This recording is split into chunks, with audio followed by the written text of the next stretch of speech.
Hi, ഞാൻ നിങ്ങളുടെ സ്വന്തം ഭാഗ്യലക്ഷ്മി ആർക്കൂർ ഫ്രം അടൂർ.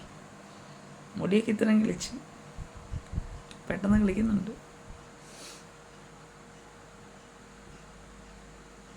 ഇപ്പോഴത്തെ പ്രശ്നം എന്ന് വെച്ച് കഴിഞ്ഞാൽ എൻ്റെ ഒറിജിനൽ പ്രായത്തിന് അത്രയും പ്രായം തോന്നുന്നില്ല എന്നൊക്കെയാണ്. അതുകൊണ്ട് ഓരോരുത്തർക്ക് കുശുമ്പ്. അതിപ്പോൾ ഞാനിപ്പോൾ എന്ത് ചെയ്യാൻ പറ്റും? ഡിപ്പെൻസ് ദൈവത്തോട് ചോദിക്കണം എന്നെ എന്തിനിങ്ങനെ സൃഷ്ടിച്ചതെന്ന്. ഇന്നിപ്പോൾ കണ്ട ഇപ്പോൾ ഒരു 10-65 തോന്നുന്നുണ്ടല്ലേ. ആ, എത്രയായാലും ഒന്ന് ജീവിച്ചാൽ പോരെ. Age is just a number. ഏജുമായിട്ട് എനിക്ക് യാതൊരു ഇതുമില്ല. എൻ്റെ മാനസികമായിട്ട് എനിക്ക് ഏജുമായിട്ട് യാതൊരു ബന്ധമില്ലാത്തൊരു വ്യക്തിയാണ്.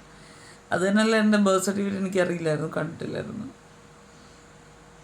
ഈ ഇടയ്ക്കാണ് എൻ്റെ birth certificate, original birth certificate എനിക്ക് കിട്ടിയത്.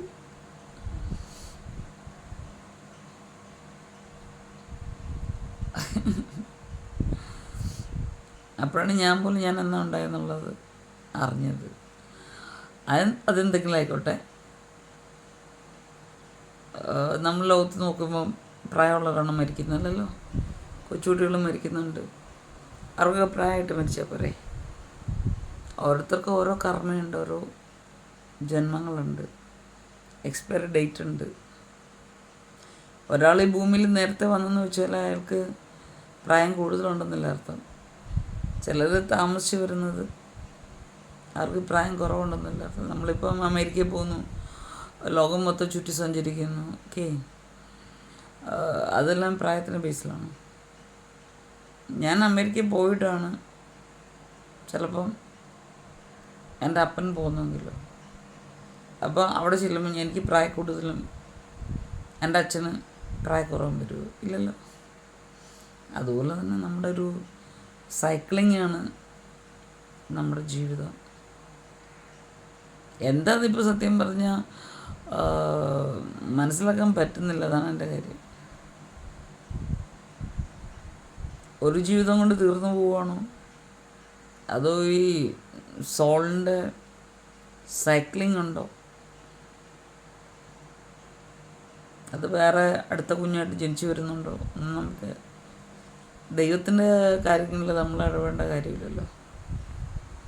ദൈവം എന്തെങ്കിലും പറയുന്നത് വിശ്വസിക്കുന്നു, അതിൻ്റെ അപ്പുറത്തോട്ട് പോകേണ്ട കാര്യമില്ലെന്ന് തന്നെയാണ് എൻ്റെ 100% അഭിപ്രായം. നമുക്ക് തരുന്ന ജോലി നമ്മൾ ചെയ്യുക, ലോകത്ത് ചെയ്യുക, തിരിച്ചു വിളിക്കും പോവുക, ദൈവത്തിൻ്റെ അടുത്തോട്ട് തന്നെ പോവുക. ദൈവത്തിൻ്റെ അടുത്തോട്ട് തന്നെ പോകണമെങ്കിൽ നമ്മൾ നന്മ ചെയ്യണം. ദ്രോഹം ചെയ്തിട്ട് ഒരിക്കലും നമുക്ക് ദൈവത്തിൻ്റെ അടുത്തേക്ക് തിരിച്ചു പോകാൻ പറ്റുമെന്ന് ഞാൻ വിശ്വസിക്കുന്നില്ല. എല്ലാ മതങ്ങളും അത് തന്നെയാണ് പഠിപ്പിക്കുന്നത്, മോക്ഷമായാലും എന്തായാലും. ഇതെല്ലാം ഏറെക്കുറെ മനസ്സിലാക്കി വെച്ചേക്കുന്നവരാണ് കൂടുതലും ദുഷ്ടത്തരം ദോഷമൊക്കെ കാണിക്കുന്നത്.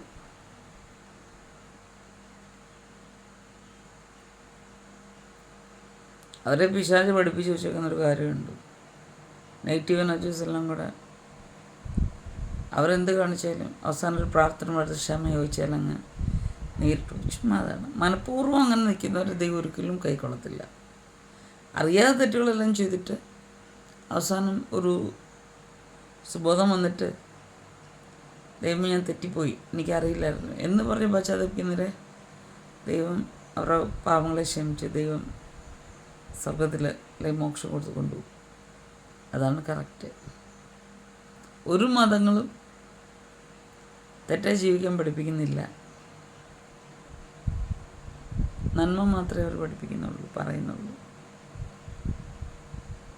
മനുഷ്യരാണ് എന്നെ ഇല്ലാതാക്കുന്നത്. അതൊക്കെ പോട്ടെ, അതൊന്നും എൻ്റെ സബ്ജക്റ്റില്ല. ഞാൻ പറയുന്നത് എന്നെനിക്കൊരു സന്തോഷം ഉണ്ട്. നീ വീട് മൊത്തം ഞാൻ തൂത്തു. എടുത്ത കൈ കൊണ്ട് തൂത്തു, വലത്തെ കൈ കൊണ്ട് ചെറുതായിട്ട് തൂത്തു. ഇന്നിപ്പോൾ ഈ മൊബൈൽ പിടിച്ചേക്കുന്നത് എൻ്റെ വലത്തെ കൈ കൊണ്ടാണ്. ഇത്രയൊക്കെ ദൈവം എന്നെ നടത്തിയല്ലോ. 8 മാസം കൊണ്ട് ഞാൻ തളർന്ന് കിടന്നിട്ട് ഈ സൈഡ് റൈറ്റ് സൈഡ് മൊത്തം തളർന്നു പോയിട്ട് ഒരു മെഡിസിൻ പോലും കഴിച്ചിട്ടില്ല.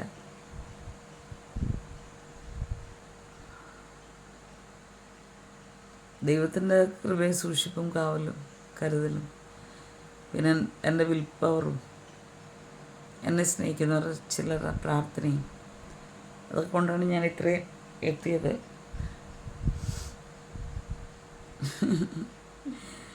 തളർന്ന് പോയൊരു മരുന്നില്ലാതെ ഇത്രത്തോളം എത്തുമെന്ന് പറയുന്നത് അതൊരു റെയർ സംഭവമാണ്. ഞാനൊക്കെ റെയർ സ്പീഷീസാണ്.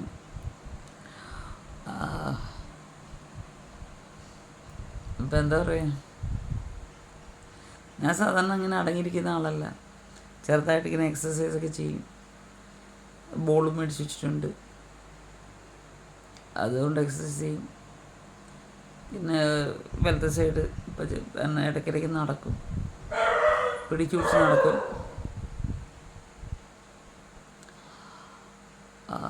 പിന്നെ ഓഫീസിൽ പോകുമ്പോൾ പലരും എന്നെ പിടിച്ചാണ് റോഡ് ക്രോസ് ചെയ്യുന്നതും ഓഫീസ് ഷട്ടർ തുറന്നിടുന്നതൊക്കെ പലരുടെ സഹായത്തോടെയാണ് ഞാൻ പോയിട്ട് വരുന്നത്. ഇപ്പോൾ കാരണം എന്നെപ്പോലൊരു പ്രയാസമുള്ളൊരു വ്യക്തി ഒരിക്കലും എന്താ ഗൗരി ജോലിക്ക് ഇറങ്ങിപ്പോയില്ല. പക്ഷേ എനിക്ക് നിവൃത്തിയില്ലാത്തതുകൊണ്ട് 10 രൂപ കിട്ടിയാലേ എനിക്കതൊരു സഹായമാണ്. സീറോ ബാലൻസ് ആയതുകൊണ്ട്.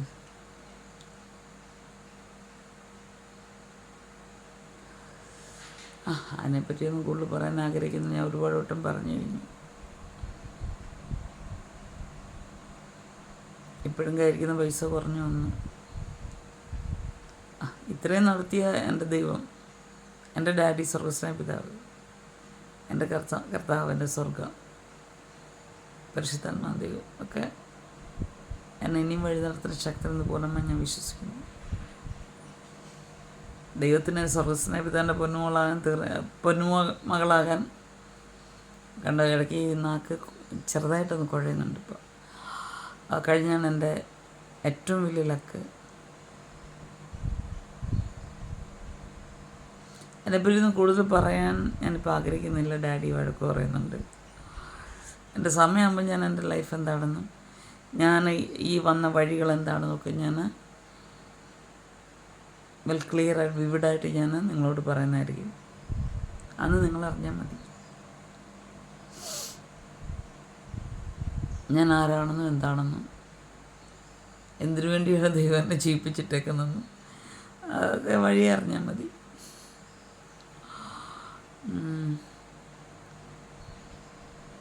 പിന്നെ ഞാൻ പറഞ്ഞു തന്നത്, ഞാനങ്ങനെ അടങ്ങിയിരിക്കുന്ന ആളല്ല. ജോലി എന്ത് വേണം ചെയ്യും. എത്ര പേർക്കുള്ള ഫുഡ് ഉണ്ടെങ്കിൽ അതെല്ലാം ചെയ്യും.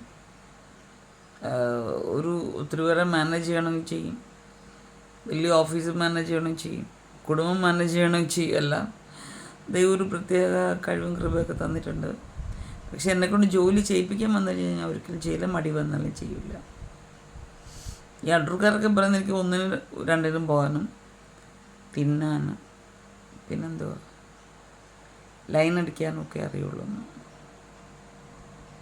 അപ്പം ഞാൻ 2 കല്യാണം കഴിച്ചിട്ടുണ്ടെന്ന് പറഞ്ഞില്ല. ആദ്യത്തെ ആളുമായിട്ടും അധികം ബന്ധമില്ല. രണ്ടാമത്തെ ആളായിട്ട് ഒട്ടും ബന്ധമില്ലായിരുന്നു. ആ മനുഷ്യൻ പറഞ്ഞത് ഈ കഴുത്തിന് താഴോട്ട് നമ്മൾ തൊട്ട് കഴിഞ്ഞാൽ പാപമാണെന്നും രണ്ടാമത്തെ മനുഷ്യനോട് പറഞ്ഞത്. പക്ഷെ അയാൾ പോകാത്ത തരങ്ങളുമില്ല തലങ്ങളുമില്ല. ഇതെല്ലാം തന്നെ.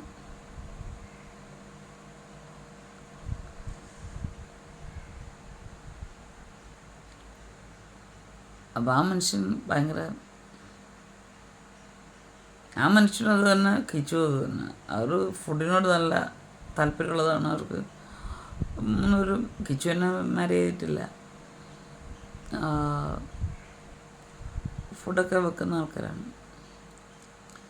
രണ്ടാമത്തെ ആൾ അനിയൻ എന്ന് പറഞ്ഞ ആൾ ഞങ്ങൾ 1.5 വർഷം പോലും അധികം നിന്നില്ല. ഞാനോട്ട് ഒരു ബന്ധവുമില്ലായിരുന്നു. ശാരീരികമായിട്ടും മാനസികമായിട്ടും ഒരു ബന്ധമില്ലായിരുന്നു. അതിൻ്റെയൊക്കെ കാര്യങ്ങൾ ഞാൻ പിന്നെ പറഞ്ഞുതരാം.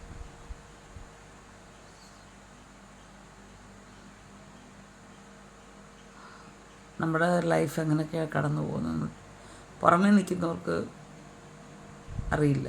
അവരാരെങ്കിലും എന്തെങ്കിലുമൊക്കെ പറഞ്ഞ് ചുമ്മാ ചവറയപ്പം പോലെ എന്തെങ്കിലുമൊക്കെ വാദിച്ച് ജയിക്കാൻ അവർ എന്തൊക്കെയാണെന്ന് കാണിക്കാനൊക്കെ സോഷ്യൽ മീഡിയയിൽ കൂടെ അല്ലാത്ത രീതിയിൽ കൂടെയൊക്കെ ഈ പട്ടി കുരയ്ക്കുന്നില്ല. അവർക്ക് നമ്മുടെ ജീവിതമായിട്ട് എന്ത് ബന്ധമുണ്ട്? ഒരു ബന്ധവുമില്ല. അതുപോലെ തന്നെ എന്താ പറയുക, അവർക്കൊന്നും അറിയത്തുമില്ല, ചുമ്മാ കിടന്ന് ചിലയ്ക്കുന്നു.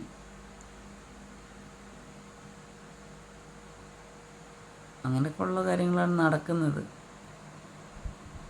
അപ്പോൾ ഒരു ദിവസം മീൻ മനുഷ്യൻ പറഞ്ഞിട്ട് 6 അടി പൊക്കമുണ്ട്, അത്ര വലിയ മീൻ അങ്ങനെ മേടിച്ചുകൊണ്ടിരുന്നൊക്കെ മീനൊക്കെ പറഞ്ഞാൽ വലിയ മീനൊക്കെ, ഒരു ഫുൾ മീൻ, ഫുൾ മൂണെന്നൊക്കെ പറയും. ഒരു ദിവസം വലിയൊരു മീൻ വാങ്ങിച്ചുകൊണ്ട് വന്നു. എന്നിട്ടൊരു ഇതാരും തുടരുത്, ഞാൻ തന്നെ കറി വെച്ചോളാം, വെട്ടിക്കോളാം എന്ന് പറഞ്ഞാൽ അരകല്ലിൻ്റെ മേളിൽ കൊണ്ട് വെച്ചു. അപ്പോഴത്തേക്ക് അവിടെ നിന്ന് ഫോൺ വന്നു, ഇപ്പം ഞാൻ 10 മിനിറ്റ് അങ്ങ് വരാം. എന്നിട്ട് ഞാൻ ചെയ്തോളാം. ആരും തള്ളും, അമ്മേൻ്റെ ഇവിടുത്തെ തൊടില്ല, ഞാൻ എന്നെ പിന്നെ തൊടുക ചെയ്തെന്ന് പറഞ്ഞിട്ട് പോയി. പുള്ളി അരമണിക്കൂറായിട്ട് വന്നപ്പോൾ ഞാൻ അത് വെട്ടി കറി വെച്ചു. ഇതാരെ കറി വെച്ച് നശിപ്പിച്ച് അവളൊക്കെ ടേസ്റ്റ് ചെയ്ത് നോക്കിയിട്ട്, മമ്മിയാണോ ചെയ്തത്? മമ്മി അവളാ ചെയ്തത്, കള്ളം പറയരുത്, അവൾക്കും ഇതൊന്നും അറിയത്തില്ലല്ലോ, കുക്കിങ്ങൊന്നും അറിയില്ലല്ലോ എന്നാണല്ലോ എല്ലാവരും പറയുന്നത്. അപ്പോൾ ആ തള്ള പറഞ്ഞു, എല്ലാവരും പറയുന്നില്ല, അവളെല്ലാം ചെയ്യും. എന്നിട്ട് ആ മനുഷ്യൻ പോലും പറഞ്ഞു, നിന്നെപ്പറ്റി എന്തൊക്കെയാ മക്കളെ ഈ ഇവിടെ ഉള്ളവർ പറയുന്നത്, ഞാൻ കേട്ട ഒരാളെ അല്ല നീ. അന്നങ്ങനെ പറഞ്ഞ പോലൊക്കെ അതിലൊരു ദിവസം ബിരിയാണി വെച്ചു, വലിയ ബിരിയാണി ഇതൊക്കെ കൊണ്ടുവന്നു മേടിച്ചുകൊണ്ട് വന്നത്. പക്ഷെ അത്ര സുഖമായില്ല. അപ്പോൾ ഒരു ദിവസം പുള്ളിയില്ലാത്ത സമയത്ത് ഞാൻ വെച്ചു. അങ്ങനെ അതുപോലെ തന്നെ കിച്ചു ആദ്യം വന്നപ്പോഴും ഞാൻ എന്തുവായിരുന്നു, കേരയോ എന്തോ സാധനം ഞാൻ കറി വെച്ച് വെച്ചിട്ടുണ്ടായിരുന്നു. അപ്പം പുള്ളിക്കാരൻ ആദ്യം വന്നിരുന്നു ഫുഡ് കഴിക്കാനും. രാവിലെ കാപ്പി ചെയ്യാൻ കഴിച്ചു തന്നെ പുള്ളിക്കാരൻ ഈ മീനൊക്കെ എന്ന് പറഞ്ഞാൽ ഭയങ്കര ക്രഷാണ്, മീൻ, ചിക്കൻ, അതൊക്കെ. എന്തായാലും നീ വെച്ചതല്ല കുഞ്ഞാ, നീ ഒരു കഷ്ണം മീൻ എടുത്തുകൊണ്ട് വരാൻ പറഞ്ഞു, മീൻ കറി എടുത്തുകൊണ്ട് വരണം രാവിലെ കാപ്പി കുടിക്കുന്ന സമയത്ത്. അത് കഴിഞ്ഞിട്ട് എന്നിട്ട് ആ ഒരു 2 ദിവസം 1 ദിവസം മീൻ ചാറുമായിട്ട് കൊടുത്തു. കഴിച്ചിട്ട്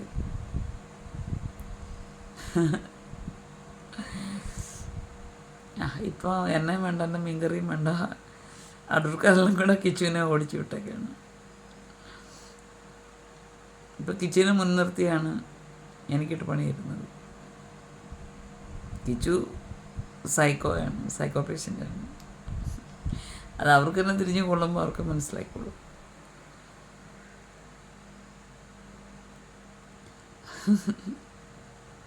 എനിക്ക് ചിരിയാണ് സത്യം പറഞ്ഞാൽ. ഞാനൊരു കൗൺസിലർ കൂടിയാണ്. ഈ കഴിഞ്ഞ ഒരു വർഷം തന്നെ കൗൺസിൽ ചെയ്തു. ഒത്തിരി മാറ്റങ്ങൾ വന്നായിരുന്നു. ഇപ്പം വീണ്ടും തലരിഞ്ഞു പോയെന്നാണ് കേട്ടത്. വിഷമമുണ്ട് ഒത്തിരി. അതിനുവേണ്ടി ഒരുപാട് ഞാൻ കഷ്ടപ്പെട്ടതാണ്. അവനെ തിരിച്ചു പിടിക്കാൻ വേണ്ടി ഒരുപാട് സ്നേഹം ഞാൻ കൊടുത്തതാണ്. നമ്മളെ ദ്രോഹിക്കുന്നവരോട് ദൈവം കണക്ക് പറയട്ടെ. ഞാൻ സത്യം പറഞ്ഞാൽ ഇപ്പം വേറെ സബ്ജക്റ്റുമായിട്ട് ആണ് വന്നത്. പറഞ്ഞു എന്തൊക്കെയോ ആയിപ്പോയി. ഞങ്ങൾ പണ്ട് താമസിച്ചെടുത്തൊരു മുളക്കുളം എന്ന് പറയാം, അടൂർ, ഈ പ്ലാവളത്തിലെ കനാലിൻ്റെ അവിടെ, ഹോളി ക്രോസ് ഹോസ്പിറ്റലിൽ നിന്ന് വന്ന് മർത്തം സ്കൂളിൽ നിന്ന് താഴോട്ട് വരുമ്പോൾ ആ കനാലിൻ്റെ പടിഞ്ഞാറാന്ന് തോന്നുന്നു, ആ സൈഡ് ഇങ്ങോട്ട് വരുമ്പോൾ ലെഫ്റ്റ് സൈഡ് മുളക്കുളം എന്ന് പറഞ്ഞൊരു വീടുണ്ട്. അത് ഇവരുടെ ബന്ധുവാണ്, ഞാൻ താമസിക്കുന്ന വീട്ടുകാരുടെ ബന്ധുവാണ്. അപ്പോൾ അവിടെ ഷീലാസ് എന്നൊരു അച്ഛനുണ്ടായിരുന്നു. ആ അച്ഛൻ്റെ വലത്ത് കൈ ഇങ്ങനെ ആയിരുന്നു ഇരുന്നത്. അപ്പം എനിക്കന്ന് ഞാനന്ന് 10th പഠിച്ചുകൊണ്ടിരിക്കുക, 9th 10th ഇത് പറഞ്ഞപ്പോൾ എനിക്കൊരു കൗതുകം. പുള്ളി ഇടത്തേക്ക് കൊണ്ട് താഴെ തുറക്കുന്നു, ഇടത്തേക്ക് കൊണ്ട് കഴിക്കുന്നു. അപ്പം ഞാനും അത് ശീലിച്ചു. അതുകൊണ്ടെന്താ ഇപ്പം എനിക്ക് വലത്തെ സൈഡ് വന്നപ്പോൾ കിച്ചു ഉണ്ടായിരുന്നു സഹായിക്കണമെന്ന്. കിച്ചു പോയതിന് ശേഷം എനിക്ക് ഈ കൈക്ക് തീരെ വയ്യാതെ വരുമ്പോൾ ഞാൻ ഇടത്തേക്ക് കൊണ്ട് കഴിക്കും.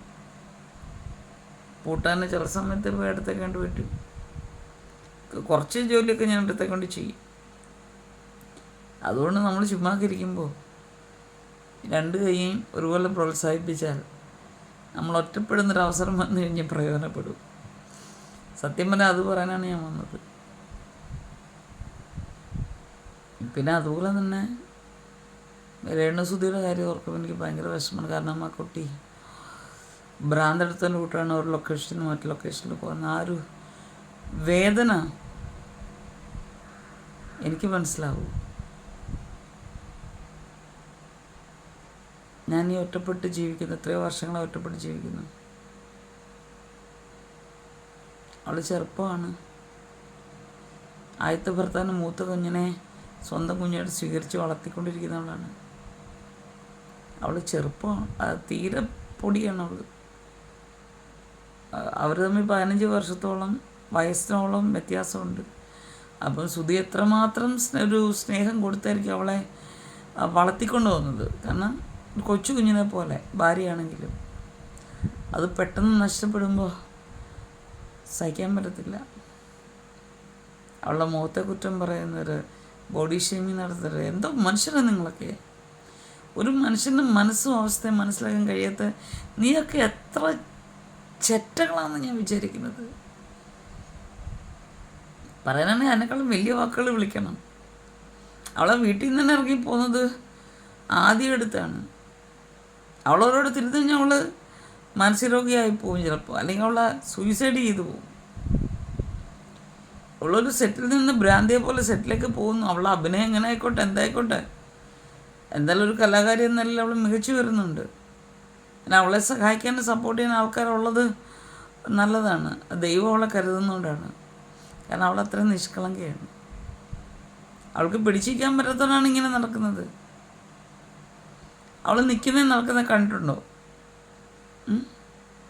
അവളൊരു GNM നേഴ്സാണ്. GNM BC ആണ്, നേഴ്സാണ് അവൾ. അവൾ ജോലിക്ക് ഇറങ്ങിയില്ലെന്നേ ഉള്ളൂ. ഫുൾ പഠിച്ചവളാണ്, ഏവിയേഷൻ പഠിച്ചതാണ്, ബുദ്ധിയും ബോധമുള്ള കുഞ്ഞാണത്. പക്ഷെ അവൾ ചില സമയം നിൽക്കുന്നുണ്ട് തലയൊറിഞ്ഞും പുറകിലൊക്കെ നിൽക്കുന്നുണ്ട്. എന്തോ ഒരു തീരെ അങ്ങ് കൾച്ചറില്ലാത്ത ഒരു കുട്ടിയെ പോലെയാണ് നിൽക്കുന്നത്. ഒരു വെപ്രാളപ്പെട്ടും എപ്പോഴും തല കൈവച്ചും ഇങ്ങനെ ചൊറിഞ്ഞും ഒരു വല്ലാത്തൊരു അവസ്ഥയാണ് കുഞ്ഞിൻ്റെ. നിങ്ങൾക്ക് എന്താ അതും മനസ്സിലാക്കാത്തത്? അവൾ ജീവിച്ചു പോട്ടെ, അവളെപ്പോലുള്ളവർ ജീവിച്ചു പോട്ടെ, ഞങ്ങളെപ്പോലുള്ളവർ ജീവിച്ചു പോട്ടെ. നിനക്കൊക്കെ അറിയാത്ത കാര്യത്തിലും പറ്റാത്ത കാര്യത്തിലും എന്തിനും നീയൊക്കെ ഇതിന് പുറകെ നടക്കുന്നു? കുറ്റം പറയാൻ നീയൊക്കെ ഇത് നല്ലതാണോ? നിൻ്റെയൊക്കെ വീട്ടുകാർ നല്ലതാണോ? ചെറ്റകളെ. ആ കുട്ടിയുടെ ചില നിപ്പും നിലയൊക്കെ കാണുമ്പോൾ എന്നെ നെഞ്ചു പൊട്ടാറുണ്ട്. ഞാൻ പലപ്പോഴും വരിക്കും എനിക്ക് നടക്കാൻ പോകാനൊന്നും വയ്യാത്ര, അല്ലെങ്കിൽ എപ്പോഴും ഞാൻ അവളുടെ അടുത്ത് പോകാനെ, പൈസയും കാര്യങ്ങളൊക്കെ ഉണ്ടായിരുന്നെങ്കിൽ. അവളെ ഫോണിലെങ്കിലും എനിക്കത് കിട്ടണമെന്ന് ഞാൻ വിചാരിച്ചുകൊണ്ടിരിക്കുകയായിരുന്നു. അവളെ കിട്ടിയിരുന്നെങ്കിൽ കുറച്ച് നേരത്തേക്കെങ്കിലും ഒരമ്മയുടെ സ്ഥാനത്തല്ല എൻ്റെ നെഞ്ചിലിട്ട് അവളെ ഞാൻ കടത്തി തന്നെ. അത്രയ്ക്കൊക്കെ കുഞ്ഞു സങ്കടങ്ങൾ അനുഭവിക്കുന്നുണ്ട്. അവൾ എല്ലാവരുടെയും കൂടെ തുള്ളിച്ചാടി നടക്കട്ടെ. നിനക്കൊക്കെ എന്താ, നിൻ്റെ വീട്ടിലുള്ളവരുടെ കൂടെ അല്ലല്ലോ. അവൾ കൂടെ ഉള്ളൊരു സഹോദരങ്ങളെ കണ്ടോണ്ട് നടക്കുന്നു. അതാണായാലും പെണ്ണായാലും അവൾ ഒരുപോലെയാണെന്ന് നമ്മൾ ഓരോ വീഡിയോസ് കാണുമ്പോഴറിയാം. എല്ലായിടത്തും ഒരുപോലെയാണ് അവൾ.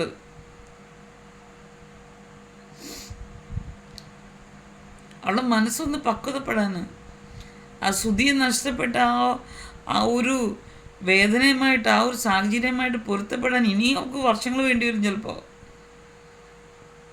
ഇനി അവൾ വേറൊരു കല്യാണം കഴിച്ചാൽ പോലും അവൾക്കത് മെയിൻറ്റെയിൻ ചെയ്യാൻ ബുദ്ധിമുട്ടായിരിക്കും. നമ്മളെ കാണിച്ചുകൊണ്ടല്ലോ അവൾ കരയുന്നത്. അവൾ സുന്ദരിയാണ്. അവളൊന്ന് വണ്ണമൊക്കെ വെച്ചൊന്ന് വരട്ടെ, നല്ല സുന്ദരിയാണ്. ഈ പറയാൻ നമ്മളതിൽ ക്ഷീണിച്ചു വന്നു കഴിഞ്ഞാൽ പല്ലും തള്ളി ഇതുപോലെ കുറച്ച് നമ്മൾ ഇതിനേക്കാളും കഷ്ടത്തിലായിരിക്കും ഇരിക്കുന്നത്. മനുഷ്യൻ്റെ ഞാനൊരു കൗൺസിലറാണ്, കൗൺസിലിംഗ് പഠിച്ചൊരു കൗൺസിലറാണ്. നമ്മൾ മനുഷ്യൻ്റെ മനസ്സിനെ മനസ്സിലാക്കാൻ ശ്രമിക്കണം. കാണുന്നതും പോകുന്നതിനും വരുന്നതിനും എല്ലാം കുറ്റം പറഞ്ഞ് ബാക്കി വരുന്നതും പറഞ്ഞ് ചെയ്യാനുള്ളതല്ല. ഞാൻ അനുഭവിക്കുന്ന പെയിൻ ഇപ്പോൾ കിച്ചു എന്നിൽ നിന്ന് പോയപ്പോൾ എന്നിൽ നിന്ന് അകറ്റിയവർക്ക് സന്തോഷം. പക്ഷെ ഞാൻ ഈ 1 വർഷമായിട്ട് അവനെ കൗൺസിൽ ചെയ്ത് അവൻ്റെ ജീവിതത്തിൽ അവന് ഇതുപോലെ സ്നേഹം കിട്ടിയിട്ടുള്ള അവൻ പറഞ്ഞ് കരഞ്ഞിട്ടുണ്ട്.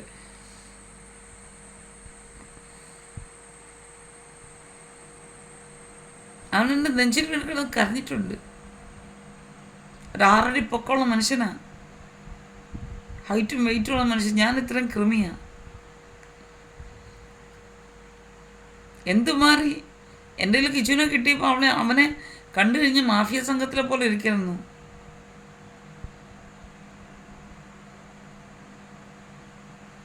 എൻ്റെ പല്ല കണ്ടു കഴിഞ്ഞാൽ നീയൊക്കെ ഓടിച്ചാവും പേടിച്ച്. ഇപ്പോൾ സുന്ദരനായി.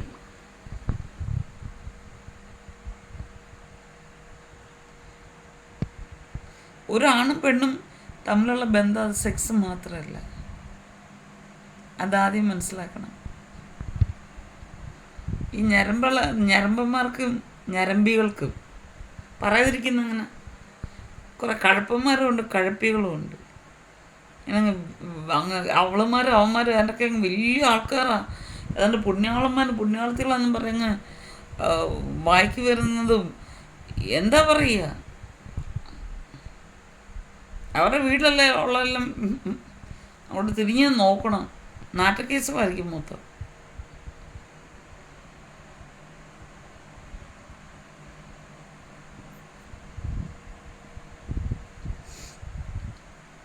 എന്നെപ്പോലെ ഒറ്റയ്ക്ക് കഴിയുന്നവരുടെ വേദനകൾ നിങ്ങൾക്ക് മനസ്സിലാകത്തില്ല. അത് ഈ വഴി കൂടെ പോയവർക്ക് മാത്രമേ അത് മനസ്സിലാകുള്ളൂ, പോകുന്നവർക്ക്. വല്ലവൻ്റെ അമ്മയ്ക്ക് ഭ്രാന്ത് വന്നാൽ അത് കാണാൻ നല്ല ചേല. അവനവൻ്റെ വീട്ടിൽ വരുമ്പോഴേ, അവനവൻ്റെ സ്വന്തം ജീവിതത്തിൽ വരുമ്പോഴേ അതൊക്കെ മനസ്സിലാക്കാൻ പറ്റുള്ളൂ. ഒരു മനുഷ്യനെ ദ്രോഹിക്കാതിരിക്കുക. ഇപ്പം എൻ്റെ വിഷയം തന്നെ, ഞാൻ എവിടെയാണ് ജനിച്ചു, എന്നെ ആരാ പ്രസവിച്ചു, നിങ്ങൾക്ക് ആർക്കെങ്കിലും അറിയോ? എത്രയോ കുട്ടികളെ എടുത്ത് വളർത്തുന്നുണ്ട്. ആ കുഞ്ഞുങ്ങൾക്കറിയാവോ അവരുടെ യഥാർത്ഥ പാരൻസ് ആരാന്ന്? പിന്നെ വലുതാൻ പറഞ്ഞു കൊടുക്കും. അത് കറക്റ്റായിട്ട് അറിയുന്നവരാണെങ്കിൽ പറഞ്ഞു കൊടുക്കും, അത് നിൻ്റെ തന്നെ നല്ലതല്ലെന്ന്. അങ്ങനെയും സമൂഹം ആ കുഞ്ഞുങ്ങളുടെ ഭാവി തകർക്കും. അതാണ് നമ്മുടെ സമൂഹത്തിൻ്റെ സോക്കേടെന്ന് പറയുന്നത്.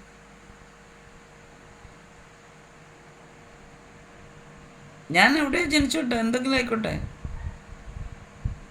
എന്നെ പറയുന്ന പറച്ചിലൊക്കെ എന്തൊക്കെയാണ്?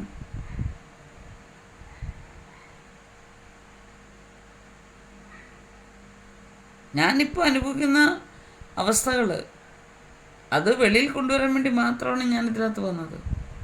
അതുതന്നെ ഈ വീട്ടിൽ നിന്ന് ഇത്രയും നാളും സ്വന്തം വീടെന്ന് പറഞ്ഞ് വളർന്നെടുത്തുനിന്ന് എന്നെ ഇറക്കി വിടാൻ തുടങ്ങിയപ്പോഴാണ് ഞാൻ ആരാന്നും എന്തുകൊണ്ടെന്ന് വെളിപ്പെടുത്തി. ഇതുവരെ ഞാൻ വെളിപ്പെടുത്തിയില്ലല്ലോ. നിങ്ങളാണത് ചെയ്യുമോ? എൻ്റെ നേരെ വിരൽ ചൂണ്ടുന്നത് അത് ചെയ്യുമോ? എൻ്റെ തറവാട് അറിയാം, ഇഷ്ടംപോലെ സ്വത്തണമെന്നും അറിയാം. നിങ്ങളായിരുന്നെങ്കിലോ നോക്കിയിരിക്കുമോ?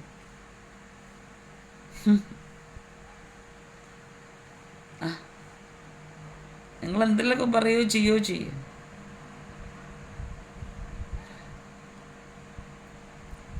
അത് നിങ്ങളുടെ വിവരക്കേടെന്ന് പറയും.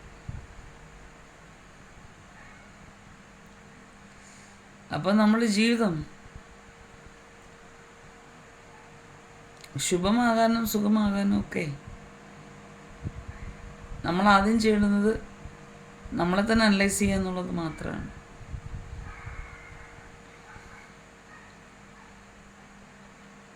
നമ്മളെ തന്നെ നോക്കുക. നമ്മളെന്താണ്, ഏതാണ്, നമ്മുടെ സ്വഭാവം എന്താണ്, നമ്മൾ ടോക്സിക് ആണോ,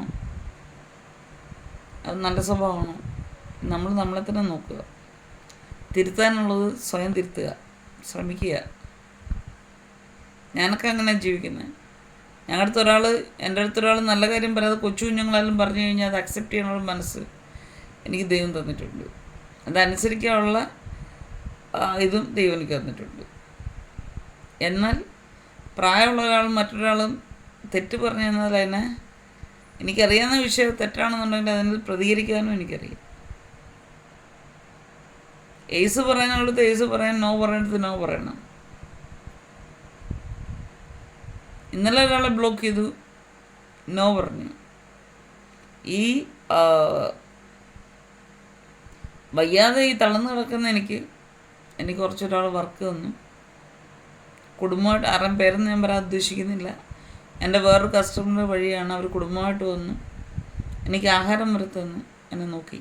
പക്ഷേ ഈ തളർന്ന് ഇരിക്കുന്ന എന്നോട് തുണി പൊക്കി കാണിക്കാൻ എൻ്റെ സഹോദരനാന്ന് പറഞ്ഞു നടന്നിട്ട് ഉയർന്ന തലങ്ങളിലേക്ക് എന്നെ കൊണ്ടുപോകാനും എന്തിനാ നിങ്ങൾക്ക് മനസ്സിലായോ?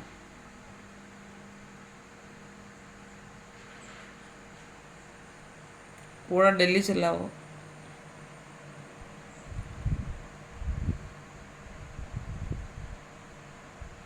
നിൻ്റെ കാലിൻ്റെ തുടയിലെ ആ തൊലി കളങ്ങ് നിന്നെ ഒന്ന് കാണിക്കാമോ? എനിക്ക് നിന്നെ കണ്ടപ്പോൾ നിന്നെ ഒന്ന് ഹഗ് ചെയ്യണം, കെട്ടിപ്പിടിക്കണം, കൂടാതെ ഞെക്കണം. ഹഗ് ചെയ്ത് കഴിഞ്ഞ് ഞെക്കണം. നിനക്കൊരു ഉമ്മ തരണം, നീ എനിക്ക് ഉമ്മ തരണം. ഞാൻ വെച്ചിട്ട് കൂടെ അങ്ങനത്തെ പണിയെന്ന് പറയും. മേലെ എൻ്റെ ഓഫീസിൽ കയറിയിരിക്കുന്നത്. കാരണം എനിക്ക് ഇപ്പം വർക്ക് തന്നതും 2-3 ദിവസം ആഹാരം നിന്നൊക്കെ വരും. പക്ഷെ അതൊന്നും എനിക്ക് വിഷയമുള്ള കാര്യമില്ല. എന്തൊരു മനുഷ്യരിത്! ഇവൻ്റെയൊക്കെ ഞരമ്പിന് ഇത്രയും പ്രശ്നമോ? കാമഭ്രാന്തോ? ഈ തളർന്നിരിക്കുന്ന ഇങ്ങനെ ഇരിക്കുന്ന എൻ്റെ അടുത്ത് ഇങ്ങനെയാണെങ്കിൽ കൊച്ചു പിള്ളേരോടൊക്കെ എങ്ങനെയായിരിക്കും? ഞാൻ ആ ബ്ലോക്ക് ചെയ്ത് മേലെ എൻ്റെ ഓഫീസിൽ 7 വന്നേക്കരുത്. പിന്നെ അവനെ കൊണ്ടുവന്ന ആളെയും ഞാൻ വിളിച്ചു പറഞ്ഞു, കേസ് കെട്ടിങ്ങനെയാണ്, ആ സൈസ് ഇവിടെ എടുക്കത്തില്ല, പറഞ്ഞേക്കാൻ പറഞ്ഞു. ഇതെന്തൊരു ലോകമാണ്!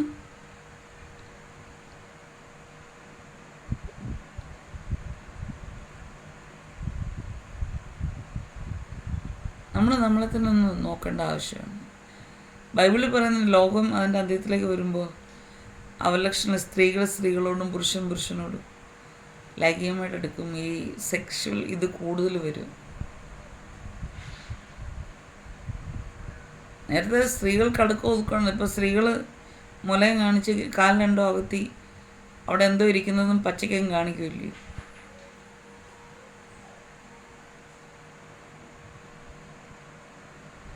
സത്യം പറഞ്ഞാൽ ഇതൊക്കെ കണ്ട ആണുങ്ങൾ വെറുതെ ഇരിക്കുമോ? കമ്പയിൽ അല്ലെങ്കിൽ പിന്നെ ഒരു തുണി ചുറ്റി കാണിച്ചാൽ പിന്നെ മാസ്റ്റർബൈറ്റ് ചെയ്ത് സ്വയംഭോഗം ചെയ്ത് കളയുന്ന വികാരം കൊള്ളുന്ന പുരുഷനെ ഇതെല്ലാം കൂടെ തുറന്ന് കാണിച്ച് എങ്ങനെ ഇരിക്കും? എത്ര കുടുംബജീവിതങ്ങൾ ഈ നായിൻ്റെ പെണ്ണുങ്ങൾ നശിപ്പിക്കുന്നത്! അതിനൊക്കെ സോഷ്യൽ മീഡിയയിൽ ഒരു കുഴപ്പമില്ല, തുറന്നങ്ങ് വെച്ചേക്കുക.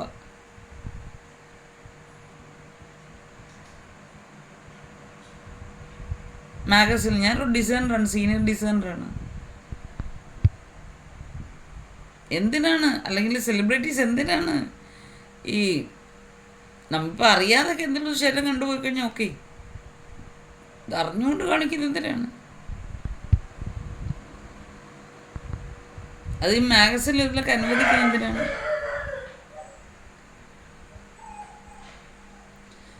ഇങ്ങനെ ഞാൻ കുറേ കാര്യങ്ങളൊക്കെ ഇങ്ങനെ സംസാരിച്ചു.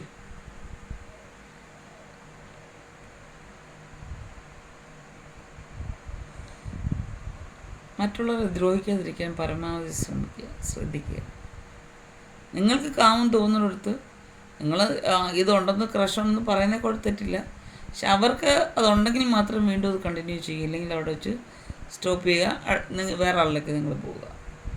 അത്രയെങ്കിലും ഒരു മാന്യത കാണിക്കാൻ ശ്രമിക്കുക. എന്നെപ്പോലെ വയ്യാത്തവരും വെറുതെ വിടുക. അല്ലെങ്കിൽ എന്നെപ്പോലുള്ളവരോട് അത്രയ്ക്ക് അങ്ങ് കാമം തോന്നുമെങ്കിൽ ഞങ്ങളോട് പറയാതെ തന്നെ ഇരുന്നവിടെയും ചെയ്യുക, കളയുക, പോവുക.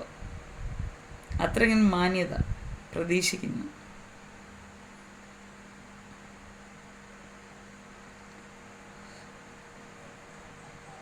അപ്പം ഞാൻ പറയുന്നത്, വലം കൈ ചെയ്യുന്നത് ഇടം കൈയും കൂടെ ചെയ്യാൻ പഠിച്ചു കഴിഞ്ഞാൽ ഒറ്റപ്പെടുമ്പോൾ അത് സഹായിക്കുമെന്ന് പറഞ്ഞ വിഷയം പറയാൻ വേണ്ടി വന്നു. എന്തെല്ലാം ഞാൻ പറഞ്ഞു. ഓക്കെ, എന്തായാലും നല്ലൊരു ദിവസം ആശംസിക്കുന്നു. ഞാനിന്നൊരു മസാല ദോശയും ഒരു കോഫി ആര്യഭവനിൽ നിന്ന് വാങ്ങിച്ച് കഴിച്ചു. ഇന്ന് ഇവിടെ നിന്ന് ഒന്നുമില്ലായിരുന്നു. ഇന്നത്തെ എൻ്റെ ഫുഡ് അതാണ്. എനിക്ക് ആര്യഭവനിലെ കോഫി ഭയങ്കര ഇഷ്ടമാണ്. അതുപോലെ ICH ഇന്ത്യൻ കോഫി ഹൗസിലെ എല്ലാ ഫുഡും എനിക്കിഷ്ടമാണ്. ഭയങ്കര ക്രഷാണ് എനിക്ക്, ഭയങ്കര. പ്രത്യേകിച്ച് അവിടുത്തെ ഐസ്ക്രീം, ആ ഐസ്ക്രീമൊക്കെ എനിക്ക് ഉണ്ടാക്കാൻ അറിയാം. മിൽക്ക് പ്രോഡക്ട്സ് എല്ലാം എനിക്ക് ഉണ്ടാക്കാൻ അറിയാം. ഗവൺമെൻറ് യൂണിവേഴ്സിറ്റിയിൽ ഞാൻ പോയി പഠിച്ചതാണ്, സർട്ടിഫിക്കറ്റും ഉണ്ട്. രസഗുളയും കേക്കും ഒക്കെ ഉണ്ടാക്കാൻ അറിയാം. അപ്പം അങ്ങനെ നമ്മൾ നമ്മുടെ ലൈഫിനെ നമ്മൾ നല്ല രീതിയിൽ കൊണ്ടുപോവുക. നമ്മളെ ഉപേക്ഷിച്ച് പോകുന്നവരെ ഓർത്ത് സങ്കടപ്പെടരുതെന്ന് പറഞ്ഞാൽ നമ്മൾ മനുഷ്യരല്ലേ. നമ്മൾ ആത്മാർത്ഥമായിട്ട് അവരെ സ്നേഹിക്കുമ്പോൾ നമ്മുടെ ഹൃദയം പറിച്ചെടുത്തുകൊണ്ട് അവർ പോകുന്നത്.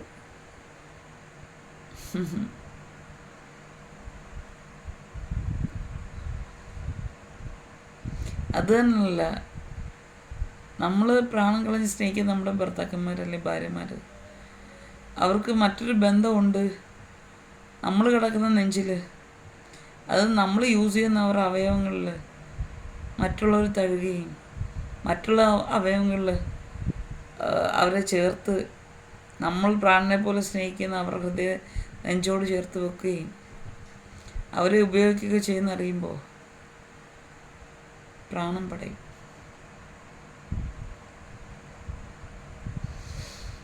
അങ്ങനെ കുറേ പടഞ്ഞിട്ടുണ്ട് എൻ്റെ മനസ്സ്, ആദ്യ വിവാഹത്തിലും രണ്ടാം വിവാഹത്തിലൊക്കെ. ആദ്യത്തെ ആൾ എന്നെ മുറിയിൽ പൂട്ടിയിട്ടിട്ട്, ബെഡ്റൂമിൽ പൂട്ടിയിട്ടിട്ട് സ്ത്രീകളെയും കൊണ്ട് ഹോളിൽ വന്ന് ലൈവായിട്ട് ജീവിച്ച ആളാണ് പലവട്ടം.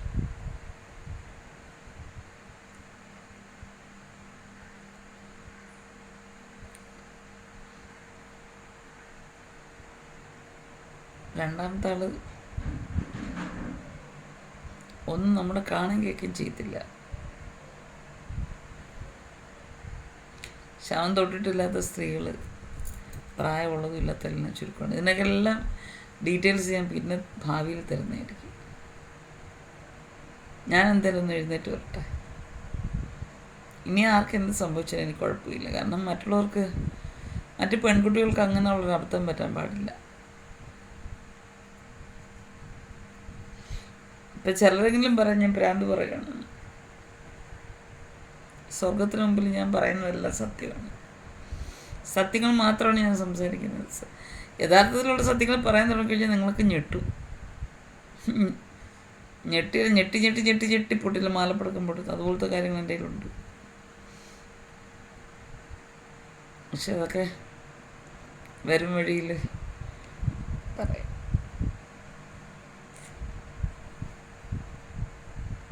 കണ്ണീരിനെ അടക്കാൻ പിടിക്കണം. ഒറ്റപ്പെട്ടാലും നഷ്ടപ്പെട്ടാലും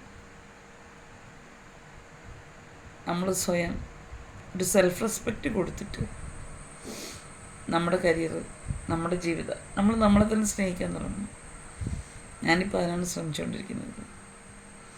എൻ്റെ മനസ്സ് പണ്ടത്തെ പോലെ തന്നെ കല്ലാക്കിക്കൊണ്ടുവരിക. പ്രണയിക്കാനും പ്രേമിക്കാനും ഒരാളുടെ സ്വന്തമായിട്ട് ജീവിക്കാനൊക്കെ ഒത്തിരി കൊതിച്ചോളാം ഞാൻ. ഒരാളുടെ മാത്രം എൻ്റെ ജന്മത്തിൽ. പക്ഷേ ഈ പ്രായത്തിലാണ് എനിക്ക് ആ പ്രണയവും ഇതിനെക്കുറിച്ചൊക്കെ ഉള്ളൊരു ബോധരേഷനുള്ള. മറ്റൊക്കെ ഞാനിങ്ങനെ മന്ത്രവാദത്തിന് അടിമയായിട്ടും മെൻ്റൽ ഫിസിക്കലായിട്ടുള്ള ടോർച്ചറിങ്ങിന് ഇതൊക്കെ ആയിട്ടും ഡിപ്രഷനായിട്ടില്ലെന്നുള്ള ഡിപ്രഷനോളം ചെന്നൊരു വ്യക്തിയാണ്. ഒരുപാട് കഷ്ടതകൾ കൂടി വന്നൊരു വ്യക്തിയാണ്. അന്നും എൻ്റെ ശരീരം അവർ മരവിപ്പിച്ച് വെച്ചേക്കുമായിരുന്നു. കാരണം എന്നിലൊരു തലമുറ ഉണ്ടാകാൻ പാടില്ല. ഉണ്ടായിക്കഴിഞ്ഞാൽ അവരുടെ സ്വത്തിനും ഇതൊക്കെ ഞാൻ അവകാശിയാകും എന്നുള്ളത് കൊണ്ട് ഒരുപാട് കഷ്ടങ്ങളും സങ്കടങ്ങളും കണ്ടൊരു വ്യക്തിയാണ്. ജീവിതം എന്തെന്ന് പക്ക പഠിച്ചൊരു വ്യക്തിയാണ് ഞാൻ. ഇത്രയും പ്രായമുണ്ടൊരു 500 ജീവിതം അല്ല ഞാൻ ജീവിച്ച് പഠിച്ചിട്ടുള്ളത്. പിന്നെ കണ്ടും കേട്ടും പിടിച്ചിട്ടുള്ളത്.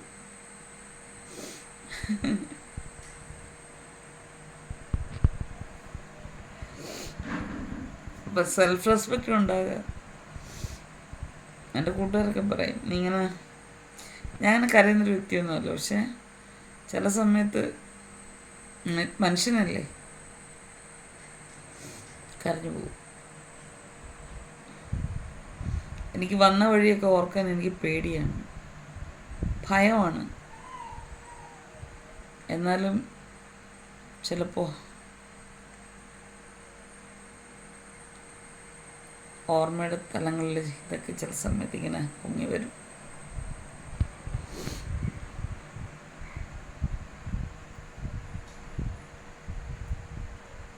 ഇപ്പോൾ കിച്ചുവിനായാലും ഇവരെ ഓടിച്ചു വിട്ടു. പക്ഷെ കിച്ചുവിന് എൻ്റെ വിഷമം അറിയില്ല, കാരണം ഈസ് എ സൈക്കോ പേഷ്യൻ്റ്. ആ ദുഃഖം കൂടെ പേർന്ന് ഞാനാണ്. അപ്പോൾ എല്ലാവർക്കും സന്തോഷമാണ്. എന്നെ തകർക്കാനല്ല എല്ലാവരും കൂടെ കച്ചകൊട്ടി ഇറങ്ങിയിരിക്കുന്നത്.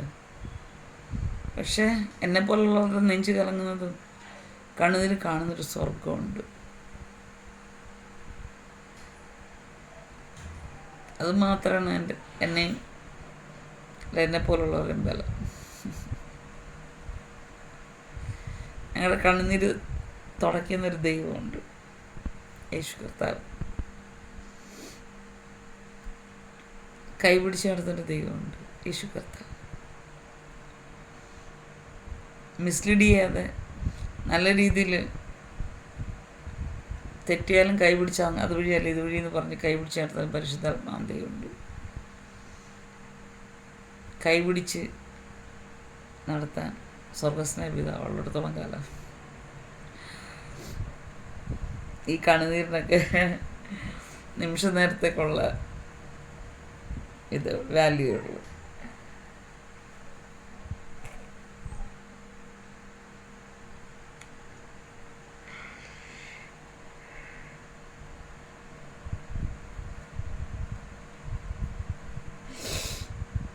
Sorry,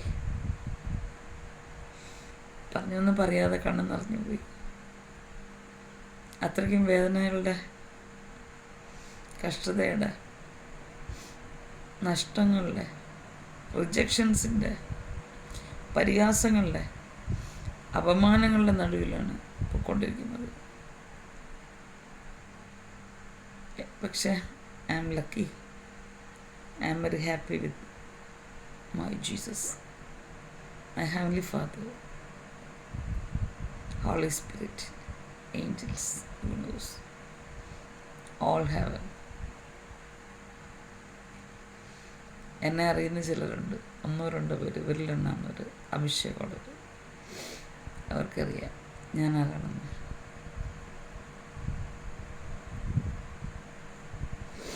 okay, bye. എന്തായാലും ഞാനിപ്പോൾ ഓഫീസിൽ നിന്ന് പോയിട്ട് വരുമ്പോൾ എൻ്റെ ഗൗരി കൊണ്ട് എന്നെ നോക്കിയിരിക്കാൻ. എന്നെ കാണുമ്പോൾ അവളെന്തോ ബഹളമാണ്. അതുപോലെ തന്നെ പുറത്ത് കൊണ്ട് 4-5 ഞാൻ വളർത്തുന്നത്. എന്നെ റിസീവ് ചെയ്യാനങ്ങ് മേളിൽ റോഡി വരും പട്ടിക്കുഞ്ഞുങ്ങൾ. ആ സ്നേഹമൊക്കെ എന്ന് പറഞ്ഞാൽ റിയലാണ്. ഞാൻ പറഞ്ഞു തന്നത് മനുഷ്യരെക്കാളും എന്തുകൊണ്ട് ബെസ്റ്റ് നായ്ക്കുട്ടികൾ തന്നെ. Bye, stay tuned. Love you in Jesus name.